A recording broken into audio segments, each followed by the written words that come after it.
إن الحمد لله نحمده ونستعينه ونستغفره ونعوذ بالله من شرور أنفسنا ومن سيئات أعمالنا من يهده الله فلا مضل له ومن يضلل فلا هادي له أشهد أن لا إله إلا الله وحده لا شريك له وأشهد أن محمدا عبده ورسوله اللهم صل وسلم وبارك على نبينا محمد وعلى آله وصحبه أجمعين. Ikhwan fiddin, azakumullah.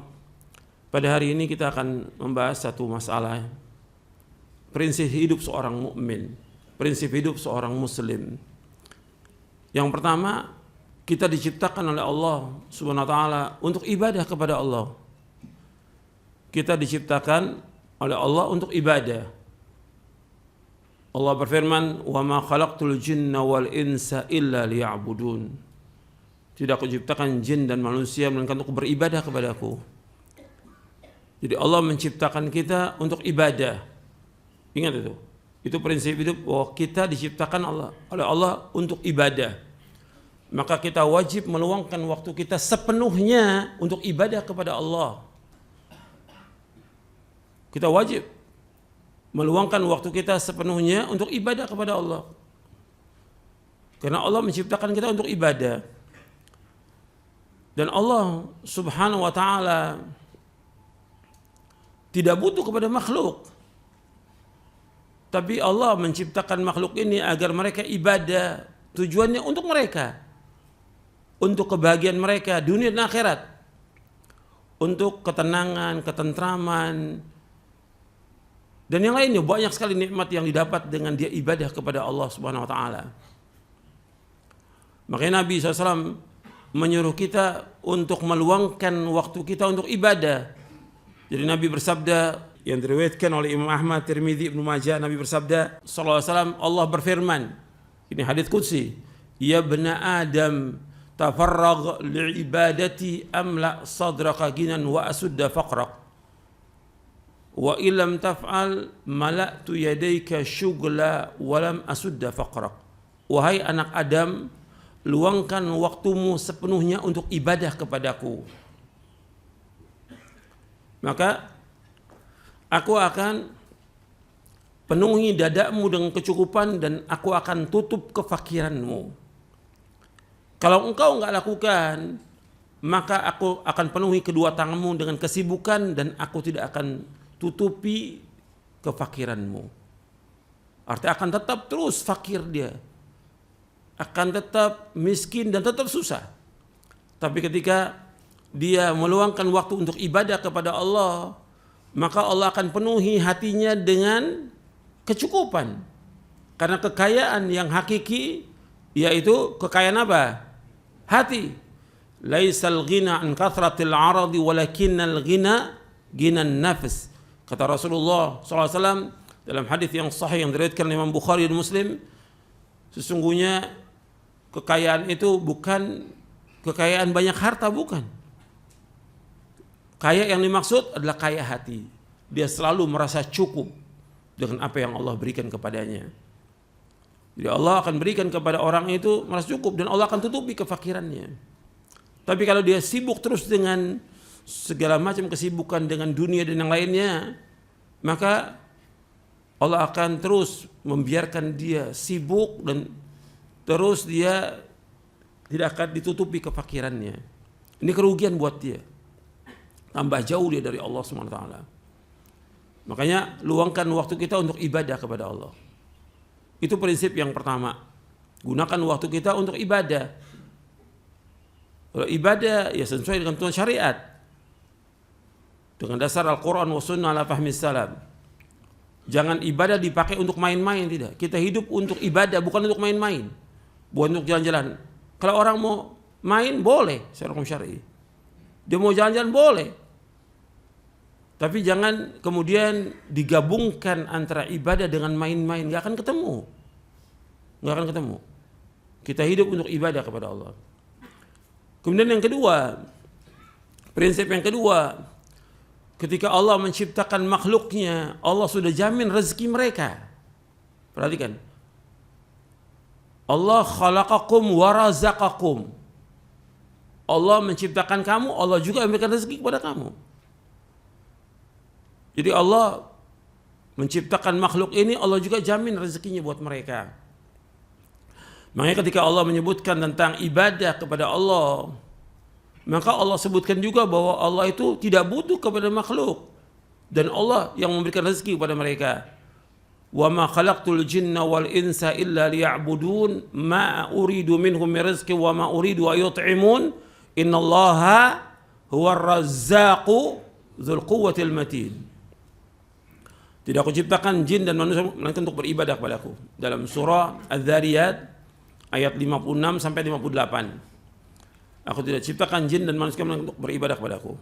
Aku enggak minta rezeki dari mereka dan aku enggak minta makan dari mereka. Allah yang terus menerus memberikan rezeki kepada makhluknya. Allah yang maha kokoh, Allah yang maha kuat. Kemudian ikhwan fillah, azakumullah.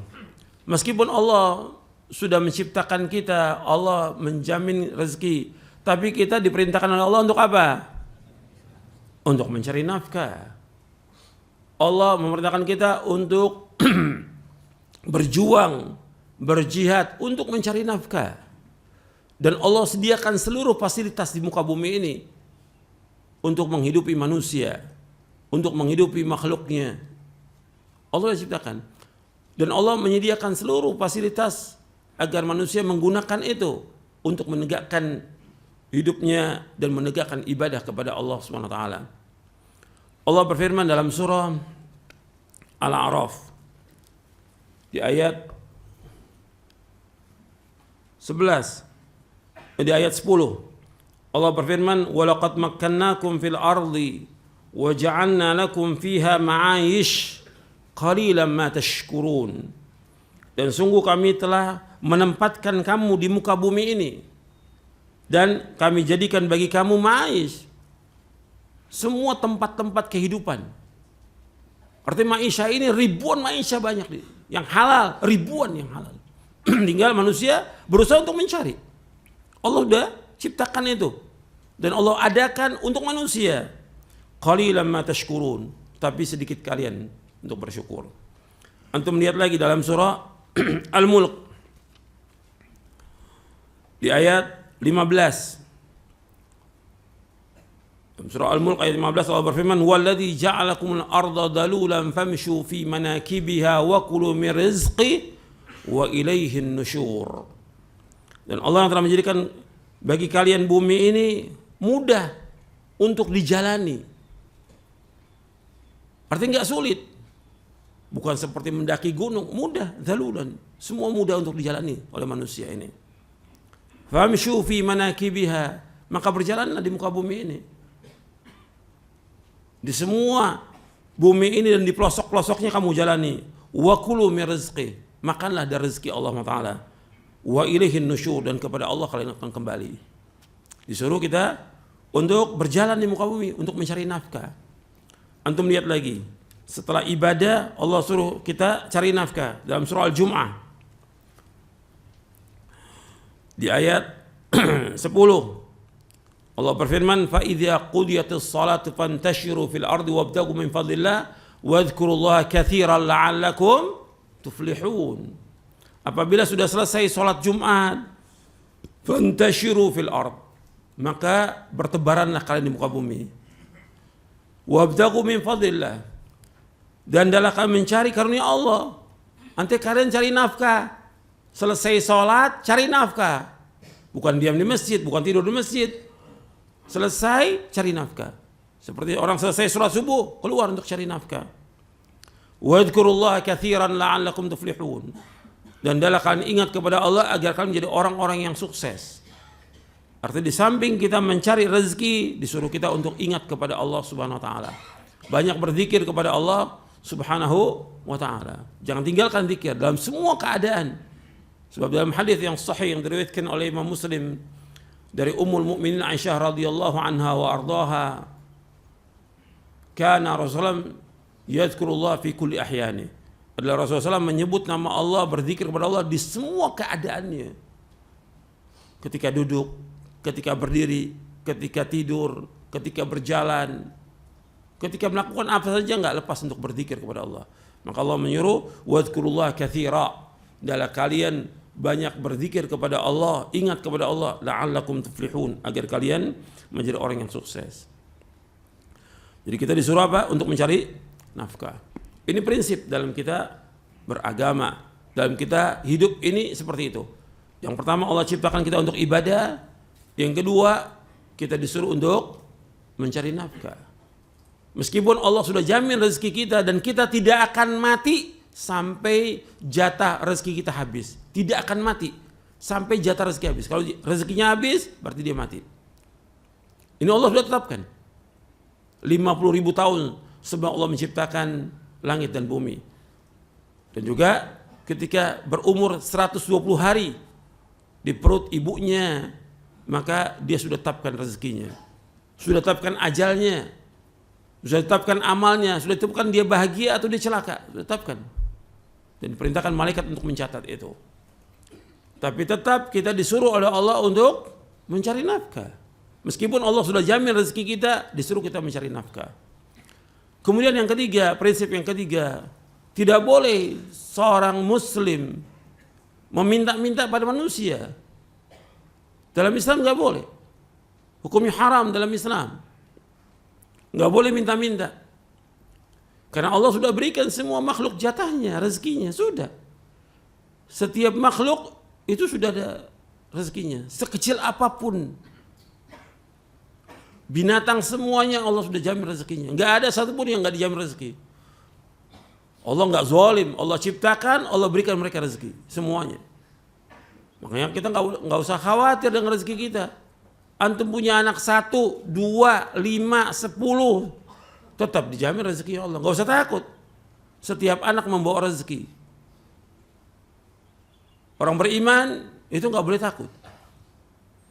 Bahwa rezeki sudah dijamin. Kalau rezeki sudah dijamin oleh Allah, kewajiban kita untuk mencari nafkah. Kalau seandainya ada keluhan, cobaan, ujian, pasti ada. Gak mungkin gak dalam kehidupan ini. Ada mengalami kesulitan, kesusahan, sakit, atau pandemi, atau yang lainnya. Atau dia di PHK atau yang lainnya. Ini ujian dari Allah. Kalau itu ujian dari Allah, ngadunya kemana? Kepada Allah. Bukan kepada makhluk. Nggak seperti sekarang. Semua diadukan kepada makhluk. Dan minta-minta kepada manusia. Ini menghinakan diri pada manusia. Orang-orang seperti ini nggak punya akhlak, nggak punya adab, nggak punya rasa malu. Antum perhatikan, malu ini merupakan pokoknya akhlak. Itu. Malu. Ketika dia udah nggak punya malu, ya hancur agama ini, udah rusak. Maka ini kita bahas ini penting untuk antum, supaya para dai juga mendengar masalah ini. Ini menghinakan diri pada manusia, minta-minta semuanya. Dengan macam-macam cara sudah. Dikemas dengan berbagai macam kemasan. Tapi hakikatnya apa? Minta-minta. Dalam Islam nggak boleh. Menghinakan diri pada manusia nggak boleh. Kita wajib menghinakan diri kita hanya kepada Allah. Bukan kepada manusia. Nggak boleh. Makanya orang yang minta-minta di hari kiamat tidak ada wajahnya sama sekali. Nggak ada dagingnya. Karena dia sudah menghinakan diri pada manusia. Mudah-mudahan apa yang saya sampaikan bermanfaat untuk saya dan untuk sekalian. Wassalamualaikum warahmatullahi wabarakatuh.